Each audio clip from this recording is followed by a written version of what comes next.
बातमी आहे महेश गायकवाड यांच्या संदर्भात। महेश गायकवाड आता दवाखान्यातून घरी परतलेत। दरम्यान घरी परतल्यानंतर कार्यकर्त्यांनी एकच जल्लोष केला।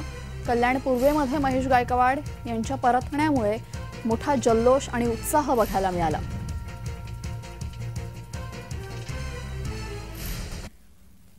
महेश गायकवाड यांच्यावर गोळ्या झाडण्यात आल्या होत्या। महेश गायकवाड यांच्या पत्नी यांनी प्रतिक्रिया नोंदवलेली आहे। त्यांनी काय प्रतिक्रिया नोंदवलेली आहे आपण ऐकणार आहोत।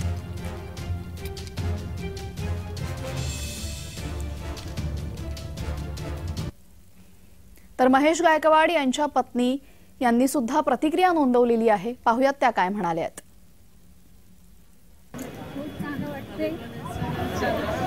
असं नव्हतं व्हायला पाहिजे होतं। खूप म्हणजे त्यांनी वाईट केलं।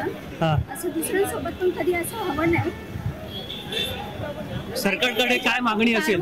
खूप मोठी कारवाई केली पाहिजे। दुसरं कोणी असं करावं नाही म्हणून